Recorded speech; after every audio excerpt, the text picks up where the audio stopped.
So we are recording on the 5th of June 2020. On this day in 1956, Elvis Presley played his new single Hound Dog on the Milton Berle Show.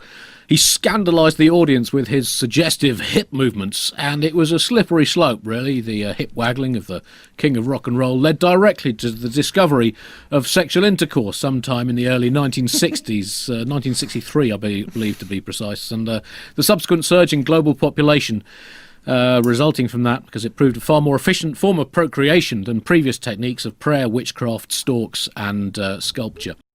This week we have more lockdown podcasts that have recently been released, including a lot of people feeling a lot of worry and tension at the moment, and podcasts are tapping into that market. There's a new podcast for hypochondriacs with an interest in earthenware ceramics. That's called Terracotta Warriors. Also new, If These Walls Had Ears, episode 1 of a radical interior decoration show in which Home Improvement TV star Jemima Ann Crabler, installation artist Granik Par12 and corpse plastination anatomist Gunter von Hagens are let loose in people's houses with spectacular, if often nauseating, results. Look out for episode 2, If That Ceiling Had a Nose, episode 3, How Much Is That Kidney in the Window, and episode 4, Well, what part of the body would you use as a door handle then? And also new show, post-war French songs and healthy salads crossover podcast called Non, je ne vinaigrette rien. There's been some the protests that came in the aftermath of the killing of George Floyd by a police officer who knelt on his neck for almost 9 minutes in yet another needless self-inflicted American tragedy. So America seems almost constitutionally addicted to self-inflicted tragedy, but we've seen protests with some brutally heavy-handed policing, people just shoved to the ground, tear-gassed without any provocation. What's the? How are you dealing with this as an American, I guess, fan of peace and progress? We can focus on the negative right now, but I'm going to start by focusing on some of the positive aspects of the protest. They have been packed, despite all these different fears. They've been packed a variety of human beings: black, white, Asian, gay, straight, priests, teachers, undercover cops, many different types of people sharing a space. People of many different shades and COVID statuses, all in one place. But hopefully by the end, we will truly all be equal, since we will all have coronavirus.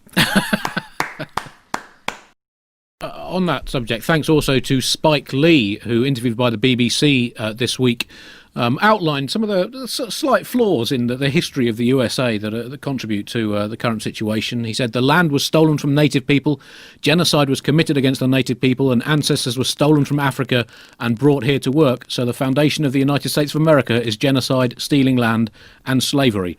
And he did not mention Britain by name once. Thank you, Spike. Thank you. You are a hero in this country.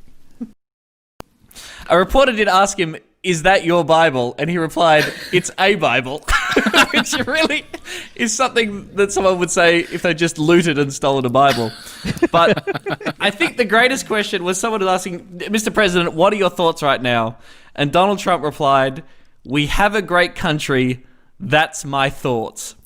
Which could be the most American response to a question ever given. It's a simplistic nationalism that doesn't mean anything, it blatantly disregards reality, and it is grammatically offensive. We have a great country, that's my thoughts, is everything you need to know about the United States of America in this moment. Sorry, e pluribus unum, you had a good run. The new official motto for this fading superpower is "We have a great country, that is my thoughts." Write it on the tombstone, R.I.P. America, 1776 to 2020. We have a great country. That is my thoughts. Trump claimed he was an ally of all peaceful protesters, continuing a long and proud tradition of white people identifying as allies of people of color and then immediately calling the cops. It's a dance as old as time. Trump's threatened to send in the military, which I think is a great solution. I think, as we all know, Andy, when you send the American military into a place, that place gets better, okay? Truly, the US military is the hydroxychloroquine of foreign policy. He's also been putting out threats via Twitter too, tweeting earlier in the week, when the looting starts, the shooting starts, which is delightful. I think if we're going to have fascism in America, let's make it rhyme, yeah? When the looting starts, the shooting starts. Now, he was leading US Marines in the assault on Fallujah, okay? That's how psychotic Trump's response to this situation is. Even war criminals with the nickname Mad Dog are going, settle down, dude. Take it down a notch. Just a bit of background. In 2004, Mattis was on a panel discussing the lessons to be learned from the Iraq War, and he said, actually, it's a lot of fun to fight. It's fun to shoot some people. You go to Afghanistan, you got guys who slap women around for 5 years because they didn't wear a veil. Guys like that ain't got no manhood left anyway, so it's a hell of a lot of fun to shoot them. Mattis then proceeded to pull 2 pistols out of holsters on his belt, shoot them repeatedly into the air, yelling yee-haw, and making no effort to hide the fact that he clearly had an erection. He's a wild guy. He was also, when speaking to a group of soldiers about how to behave in Iraq during a 2003 speech, he said this: be polite, be professional, but have a plan to kill everybody you meet. Which is great advice if you're a soldier in Iraq, or indeed just in life, interacting with friends and families, or doing satirical podcasts. Remember, Andy, I have a plan. Well, I mean, it's building up to a fascinating election in November, and well, I think what we've learnt about democracy in recent years around the world, especially in systems that don't require a majority of voters, is that democracy does not give people what they want; it gives people what they fail to vote against, and we are seeing that played out in harrowing terms in America at the moment.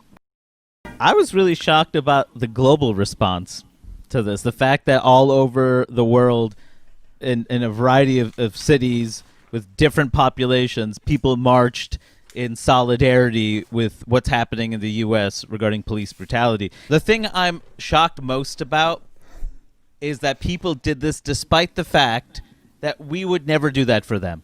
We would never march for another country's issues. We don't know other countries' issues. I mean, there really has been a global response. I'm going to a protest in Australia tomorrow. I mean, we do have our own wacky issues when it comes to race and policing ourselves. Just this week, a video came out of a New South Wales police officer slamming an Indigenous boy's face right into the concrete.